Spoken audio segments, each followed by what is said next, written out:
Is it pretty dirty pool politics to be poring over this car crash almost a decade on, right at the start of an election campaign?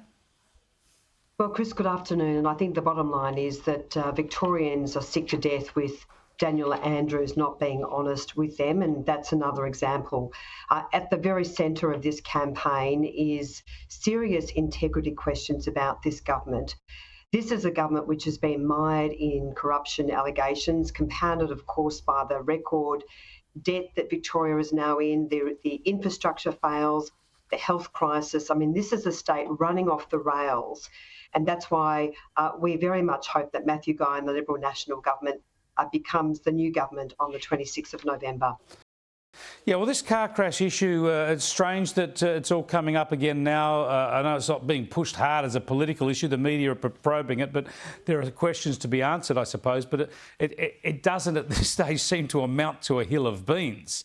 But there is a late-breaking story today that is much more substantial, and that is that The Age revealing late today that Premier Daniel Andrews is being investigated in a secret anti-corruption commission probe over his role in the awarding of 2 grants worth $3.5 million, $3.4 million to a Labor-linked union on the eve of that 2018 election, the last election. What do you know about these reports, the fact that this inquiry's been going on, and the fact that we don't get to hear about it until now, even though there was a court injunction to suppress the story?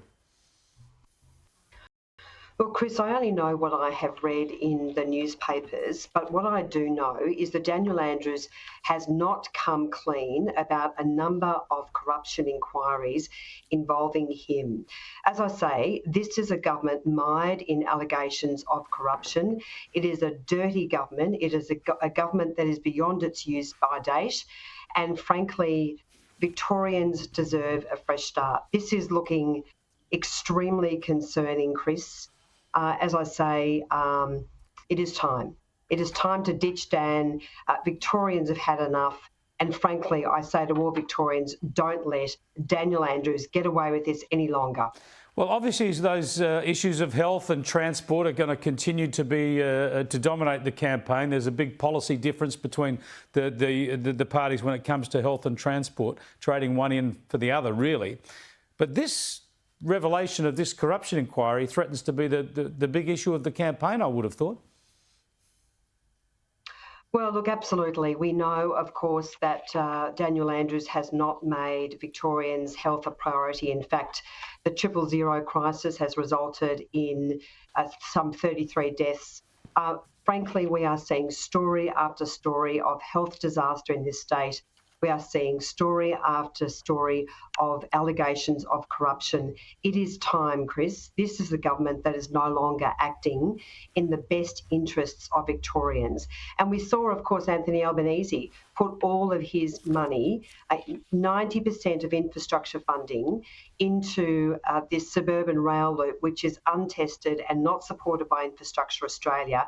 That is an absolute disgrace. Daniel Andrews and Anthony Albanese have turned their backs on regional Victoria and put all of this money into this project that does not stack up. And frankly, it's another example of both federal and state Labor not acting in the best interests of Victorians. While we're on the federal budget and in your portfolio area, there's been increased funding for the ABC.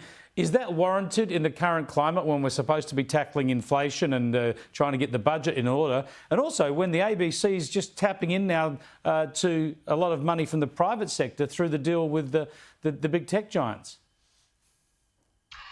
Well, Chris, firstly, we've seen the Albanese government deliver a $100 million cut to regional communications, which is a disgrace. Michelle Rowland is running around the country crowing about what they are delivering, when in fact they've delivered a very significant cut to regional connectivity, including to disaster resilience, so telco infrastructure for disaster resilience, which is an absolute disgrace in the middle of a flood crisis. We've seen this sweeten the deal for the ABC under circumstances where they receive some $3.3 billion over 3 years, one of the best funded public broadcasters in the world, nothing more for SBS. And of course, that doesn't include the deal that we did, the news media bargaining deal, where they've extracted probably $40 or $50 million from the tech giants a deal that we delivered on behalf of all Australian media organisations. Yeah. So it seems that politics is driving the ABC funding, but frankly, it's an absolute disgrace that Labor are cutting